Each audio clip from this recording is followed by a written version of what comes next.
into the service on July 13th, 1970. There are some days you just never forget. What branch did you serve in? I was in the Army. CB's "We Can Build and We Can Fight" is the, you see in here, the little B has tools, Yeah. but he also has a machine gun that he's blasting. Well, at that time, you have to remember that everybody was faced, if you weren't in college, you were going to get drafted. There was almost a guarantee that you would.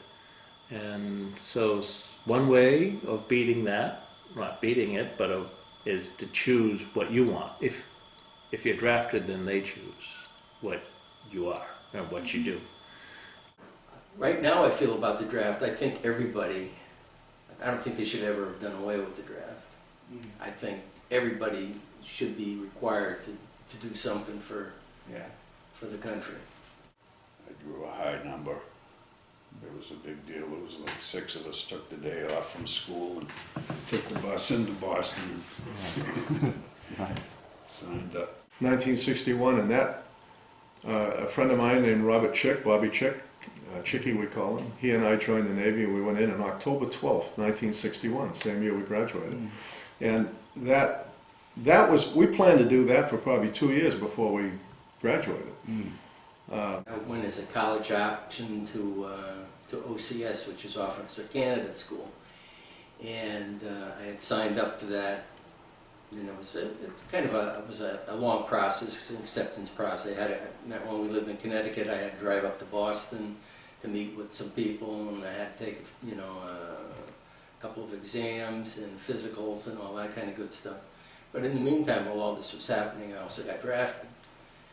And but OCS won out, and that's how I ended up going to Fort Jackson, South Carolina. Of course, at the time there was a draft going on, so I could have taken my chances later on, and I might have got drafted. And then you'd have to try to get into Officers Candidate School, but being in ROTC, I had that already lined up. So when I graduated, I was commissioned as an ensign, and at least I could serve as an officer. Yeah. And at least I got a chance to use my education as a civil engineer. With all the uncles and relatives and the older guys in town went in, and it just was like, felt like the right thing to do. Yeah. It was one of those things that I had a delayed enlistment, and they told me that I was supposed to show up December 23rd to the Fargo building in South Boston. And I called up and I said, is this a mistake? They wouldn't have me go 2 days before Christmas, would they? And they said, well, it's probably a mistake, but show up anyway. So I showed up, and then I called up my mother and I said, I'm not going to be home for Christmas. Put my presents away, and I'll see you in a couple of months. So that's kind of how it was. Yeah. We were going to do our part. The little bit we could do, you wanted to step up and do your part. The unit that I was in, there were a lot of people who had been drafted out of grad school. I was in a bay. There were 8 of us sleeping in a single bag. There were 2 people there from Harvard, one from Dartmouth. I was in grad school at the time, and they were all unhappy, but they had accepted it. Then there were a similar number of people who had been they ended up in front of a judge, and the judge said, you have a choice. You can either go to prison for 2 years, or you can enlist in the Army. And so they actually enlisted semi-voluntarily. Yeah. I think I thought it was necessary, but I didn't feel like it was necessary that I went. Yeah. So that's why I joined the Navy. How did you feel about all the cultural changes happening in those years? Because when someone to me says San Francisco in the 60s, I just think like Summer of Love and all that stuff. So. Well, I was kind of like the dork engineer. I mean, and I didn't quite fit with, when you're in the Navy, you're not going to have long hair, you're going to be clean shaven. That didn't quite fit with the culture. But I used to enjoy going to San Francisco, and we could stay at a Navy base. All we had to do was drive up there. We'd go, a bunch of guys would go up there and stay at some Navy facility, and then go out on the town, I remember it was the year when Tony Bennett had the song "I Left My Heart in San Francisco," and I remember that song, and I remember going out to some bar someplace at the top of the Mark in San Francisco, and it was fun. When I started graduate school at BU in the fall of 1969, and by May 1970, there'd been the Kent State shootings, there'd been bombings. They shut BU down in May. They got everybody out of there. And then I was, the anti-war sentiment was very strong in Boston, and in other places, obviously. And that was May of 1970, and in July 1970, I was off to Fort Dix. So I was not very happy, and I think that people my age were, there was a significant opposition to the war by that point in time. When we took the train from Boston, I think there were 22 people on it, and I think we got there with about 16 people.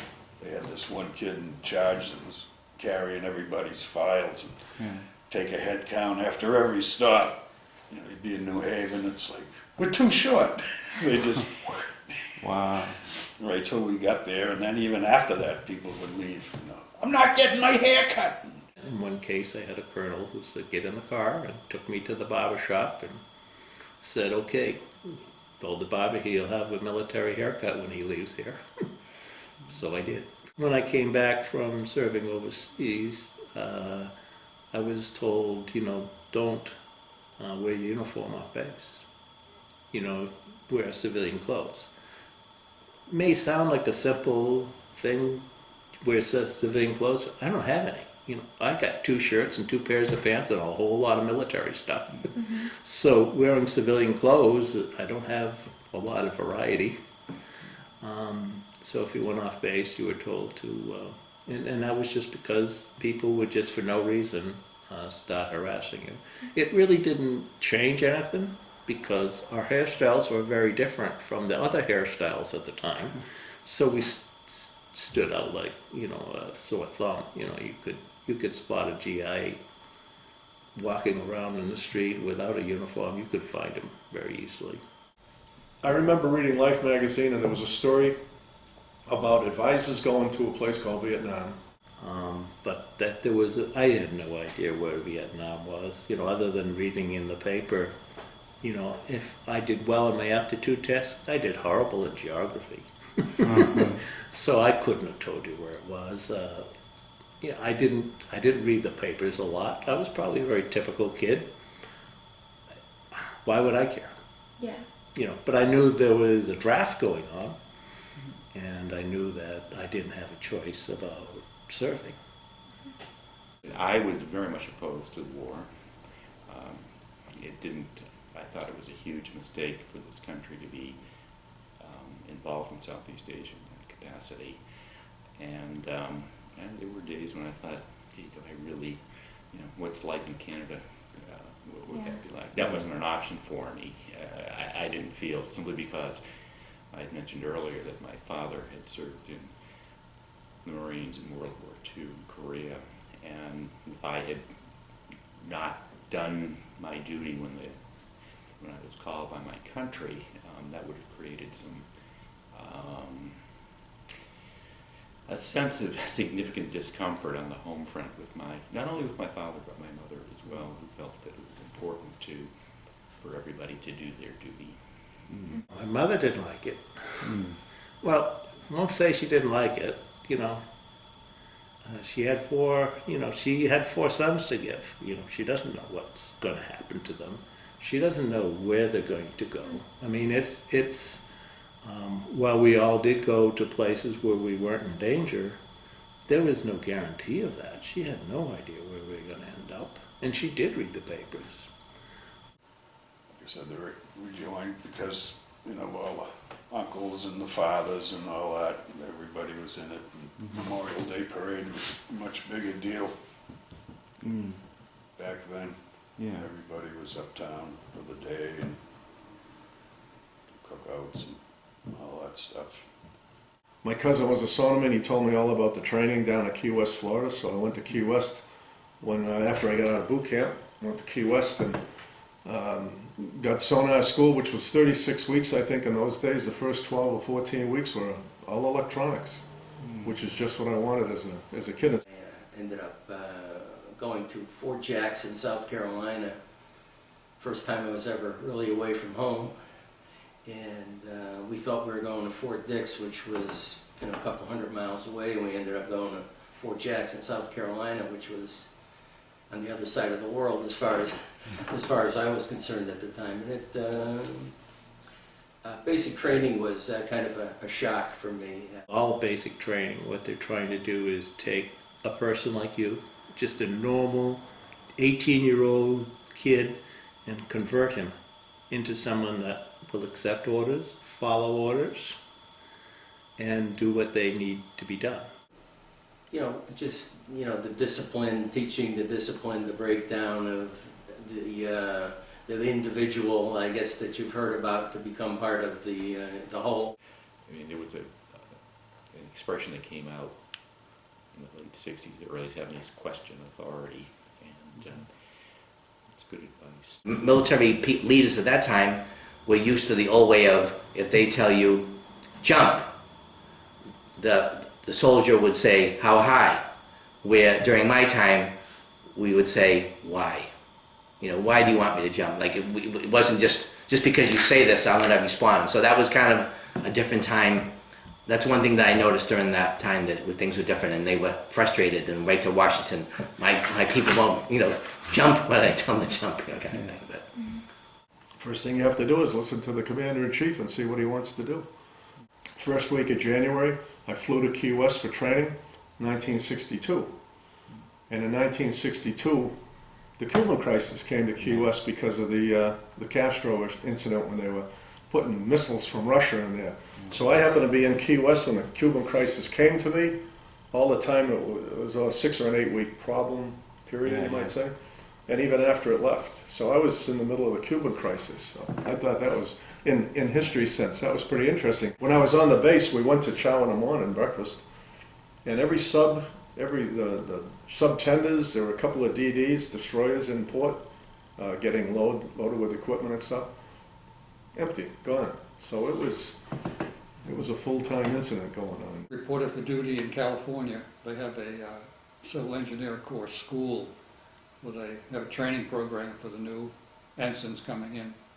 So I went out there in California, Port Hueneme, which is near Ventura, California. I'd never been to the West Coast. It was all new to me, and this was the age of the Beach Boys and everything else, and it was sunny and warm and didn't have snow and cold like this. So it was quite a change of scenery. When I was stationed in New Jersey before I went to Vietnam, we had to march. The unit I was in had to march in it was either Memorial Day or 4th of July parade in some town down in New Jersey, and there were, there was almost a I wouldn't call it a riot, but there were people, yelling at us, troops that were marching, and naturally we would yell back, and it was, that situation did get ugly. It wasn't necessarily associated with the fact of being in Vietnam, just being in the military.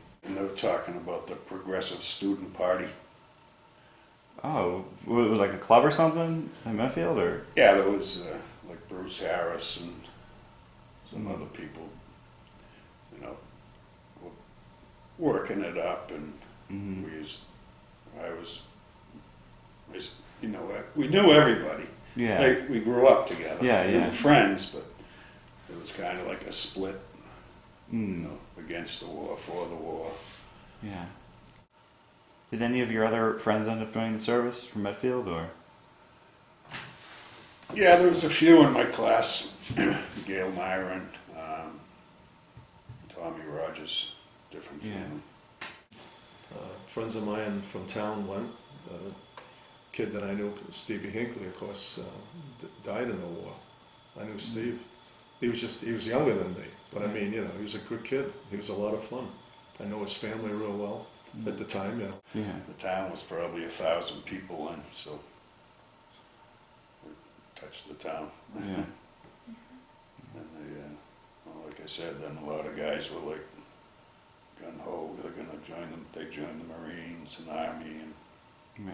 My mother had a great affection for Stevie because she was the one that did all the work for him.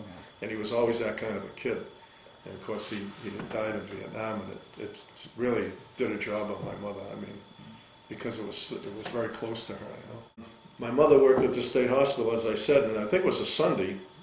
I'm pretty sure it was a Sunday. She would come home at lunchtime. She used to work weekends so that people that had kids didn't have to work weekends. So she worked weekends. And she came home for lunch on Sunday, and she was in tears. My mother was as solid as this table. And I never saw her cry like she cried coming through the living room. I'm saying, Ma, what's the matter? She said, Stevie Hinckley got killed in Vietnam. And my heart sunk.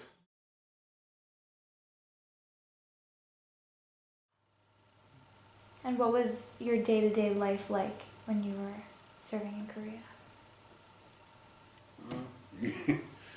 you get up.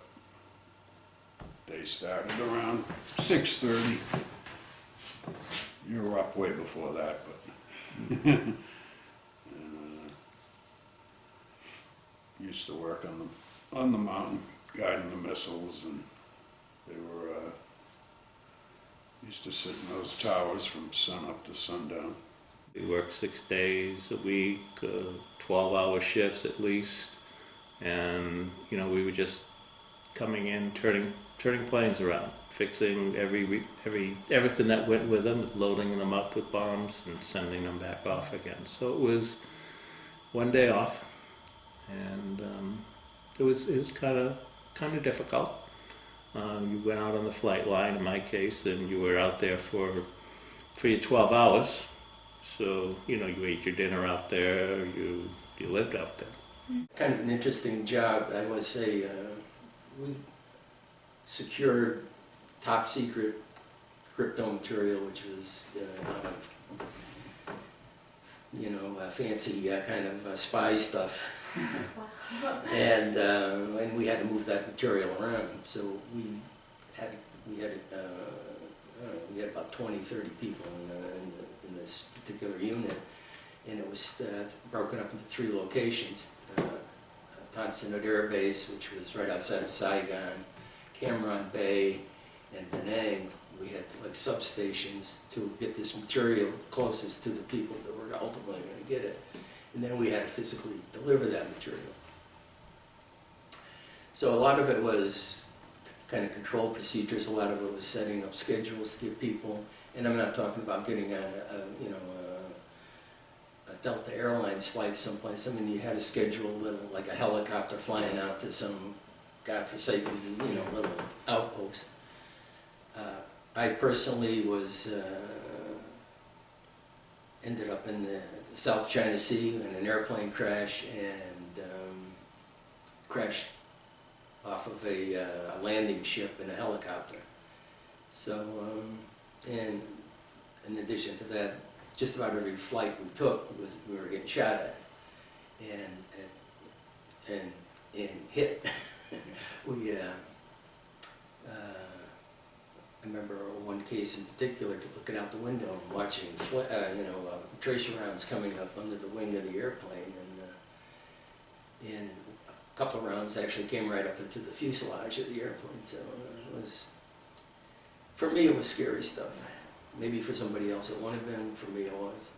In a construction battalion like we were, we had all kinds of equipment, heavy equipment, construction equipment, cranes, bulldozers, front-end loaders, all kinds of equipment that we had to travel with. So we were a mobile construction battalion, so we had to be ready to go someplace at a moment's notice.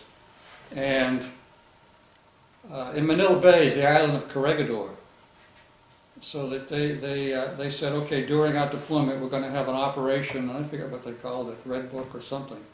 But we were going to mount up, which means we were going to load all of our equipment on a big LST, or several of LSTs, and then travel someplace. And we were going to travel to Corregidor, which is an island in Manila Bay. So we were all prepared for this. We had to go through training, and we had to develop operation plans to get all of our equipment, and we had to load it on the ship in a certain way so everything fit in the boat, and it had to go in a certain place on the deck. So it was, kind of a mechanized ballet to get loaded. So we were all ready to go, and we thought, this is going to be fun, we're going to go to Corregidor. But at the last minute, they called it off, and I think they called it off because there was something happening in the vessel that we were going to be using was not available for some reason. But that's the only hint that we had that maybe something else was happening that they were too busy to, or too critical to rather go through this operation for us. I mean, I spent the last 2 months of my service scraping mud off of trucks that were being put on ships that we brought to the United States. I mean, what an incredible waste of my time to do that. So did you interact with the locals a lot in Yeah. your job? Yeah. Well, not so much with the job, but just on a day-to-day basis. Yeah. I was not married. I had a lady friend, girlfriend, and had dinner at her house. Her father was a police chief in Saigon, and so I mean, yeah, got to interact with a lot of people. All the kids would always, could you please tell me the John F. Kennedy story? And About They- his assassination or just, no, that was about all they could get out, and I don't know how they expected to understand it anyway. yeah. But they try to interact. But some of the older kids, they were starting, they didn't want, they were getting protests and they wanted the United States out and stuff, but the older people were still pretty thankful Yeah. because they had seen Yeah. what could happen. I did not see much interaction between the civilian population and the soldiers. We were not allowed to intermingle with by 1971, 72, there was a policy of non-fraternization with the local population. Yeah. I got to be friendly with some of the people that worked on the base, rather, and they'd invite you out to town or something to dinner in their homes, and you go out. And the Newfoundlanders looked at us as being one or two type of people. We're either Yanks or we're Americans. And the American is the person they'd welcome in, you're one of us now and that sort of thing. And there's Yanks, the wise guys, the hotshot, slick that hair back and be cool and all that. They didn't take to them too much. Well, I wasn't really a Yank. I was more an American to a lot of them. In fact, the saying is, if you're in Newfoundland driving along and you lost your way, you knock on the closest door, they'll invite you in for a cup of tea and tell you where you're going. What was it like in the 60s in Russia? Well, I was there in '69. That was the year that I went with this guy, Roland Jenkins. It was the most beautiful city in the world, and I'm not even exaggerating. Peter the Great built Leningrad. It's called the Venice of the North because it's full of canals and everything. But the hotel we were staying in was the Astoria, and in the Astoria Hotel, we got on the elevator when we checked in. That's where we stayed. And the woman at the elevator goes, in Russian, what floor? We said 5. We go to the 5th floor. And then we get off and we get into our room, and Roland says, did you notice what she had in the elevator? I said, yeah, a picture of John F. Kennedy and the guys that just hit the moon. See, we went in July, right after, we were 1 week after the moon landing is when we went. And they had the 3 astronauts that went to the moon over her elevator panel and a picture of John F. Kennedy. See, they revered America. America is the greatest country of them all to a lot of people around the world. And the next morning when we got up to go to breakfast, we went in and got in the elevator to go down. The girl wasn't there. It was a guy, no pictures. See, so they belonged to her. And then we got on the elevator later that night. It was her again. The pictures are back up.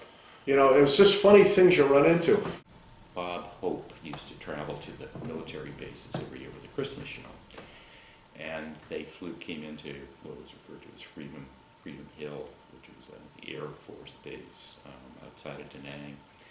They couldn't, because the weather was so bad, they could not get soldiers to go to this show, and they forced us to to, because we were the lowest ranking soldiers. We had to go to that Bob Hope show, put us on a bus, shipped us over there to watch this show. And people weren't cheering because it was so darn cold. It was awful. It was miserable. You're sitting out there in the cold, and which is you don't think of in Vietnam. But it could get also very, very warm in non-winter months. And this is when the Pueblo was captured. And I went to my assigned spot, and they said, okay, you got 2 hours, go back, pack your things, and come back here, and you get on a plane, because we had to follow the airplanes that we were maintaining. So I went home, I went back to my barracks, I packed, and called my mother and said, something's happened, I don't know where I'm going, but I won't be calling you on Sunday, because we would have prearranged times when I would call. And I said, I'll write you from wherever I am. So we got on a plane and went to Hawaii, still didn't know where we were going. Then we took off had to refuel in Hawaii. And we went off from Hawaii, we still don't know where we're going. We still don't know what happened. We have no clue. We don't know, the Pueblo, we don't know about that yet. We just know that the planes didn't come back, that took off. And so we were excited when we finally saw land out the window. If you've ever flown we were flying in a cargo plane. If you've ever fly in a cargo plane, there's no seats and there's no toilet. So it's from California to, it's about 24 hours flight, so it's a long time.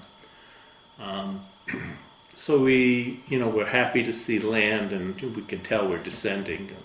We were just very disappointed to see it was Guam. I worked 6 times in 5 days.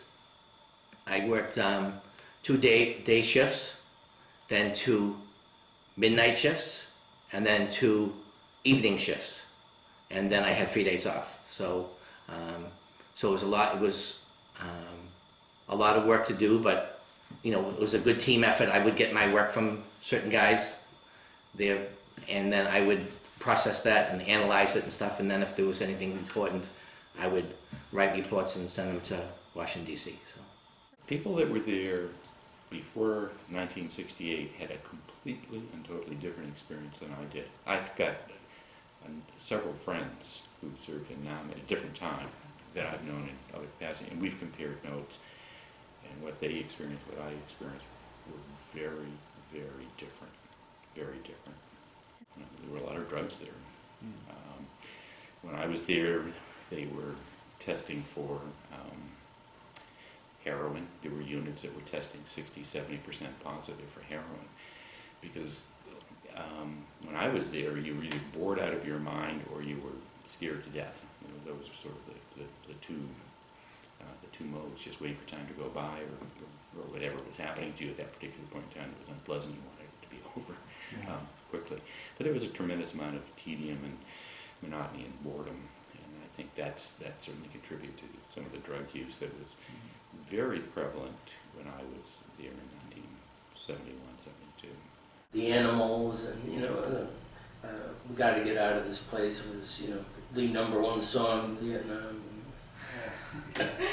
One of the very popular songs, a song by the Animals called "We've Got to Get Out of This Place." I don't know if you're familiar with that. It's a very old song, but that was the theme song for everybody that was in Vietnam that did not want to be there. I think one of the things that helped me when I first got out there, because everything was so different, I didn't know any of this stuff, was I went to church. And at least when I went to church, I was Catholic, still am, but I recognized, the Catholic Mass, and at least I felt and I would see sometimes some of the officers that I knew, I would see them with their families and at the church, and it kind of gave me something to connect with back home. Upon returning home from the Vietnam War has, affected them in the decades following their service? Well, I've tried to speak for them, but I think they're still angry. Mm-hmm. I think they're still angry. They're not looking for an apology. It's just one of those things when somebody hurts you, you just don't forget. And I think it's hard to put it past. I think everybody just is sensitive to that. You know, they were going to go running around screaming or raising a ruckus, but I think they're still better. Mm-hmm. Certainly compared to how, veterans are treated today, Yeah, that must be difficult to see the difference. Right. I mean, there's one thing to be treated as a hero, which is what I saw for everybody that came back from World War II and from Korea. And what I see now, which is a welcome relief for me. Mm-hmm. I mean, I'm really ecstatic about it. But, it still bothers me that, I had to be treated differently as a villain. Mm-hmm. Very first thing I did when I got to the San Francisco airport, I went into the men's room and got out of my Army uniform because I did not want to be hassled by people on this flight because I've been hassled before. The attitude of the general public, at least people my age, was a lot different towards soldiers than it is now. I mean, I never had somebody come up to me in an airport and say, thank you for your service. It was, how could you be a baby killer? And it was a very, very different attitude towards the military back then than it is now. There'd be all kinds of people there that, would just for no reason say something to me that I really didn't understand because, they would call me baby killers. They would call, they had no idea what I was doing, just because I had the uniform on. And I don't think any of us all of us, we were just doing what we were told to do. None of us were different. We didn't join the service wanting to be John Wayne. Mm-hmm. We just were regular people. Do you feel like it was difficult to adjust back to just an everyday life in the States? Yeah, it was a little bit. Not as big a deal as some of the other guys had, but It must have just been so Just- different sitting it was there. different. Yeah. Certainly, the responsibilities I had in the service of taking care of men, taking care of classified material, a lot of responsibility, and so I think I grew probably not as much as I should have, but I grew quite a bit in that time period. I always appreciated being in the military. The older I got, I appreciated it more. Mm-hmm. And I just, I can't even imagine not considering going in the military. Emotionally, I didn't change. Like when I came home at 22, I was still 18, as far as that part goes. But I think the other part was, I felt good about having the responsibility that I had at a young age, with people. So that part I felt good about. So far as work-wise and attitude-wise, I was, my age or older, as far as responsible and all that kind of stuff and discipline and that kind of thing. But I know emotionally I still was 18, 18 if not younger, as far as, because I had to, I had my little world, dome kind of world and stuff like that, and to go out of that was too risky at the time, so. It's interesting, when I think about this, that's almost 50 years ago for me, a half a century. It's hard to fathom it, but as I age now, and I have a lot of my friends now who are passing on, and I keep thinking, boy, slowly but sure we're all going to meet our maker. But anyway.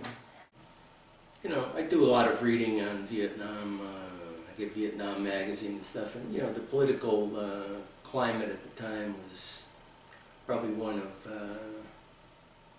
a charade almost by the administration. So 58,000 people died for a charade. I feel like I was woefully uninformed, ill-informed, in large measure by our own government, unfortunately. All of us are just doing our job, and those people that are in combat, they're doing survival. They're doing survival. That's very, very different. The Vietnam Memorial, the 58,000 lives. That's, you know, even now, you know, it gets to me. But I mean, there was a lot of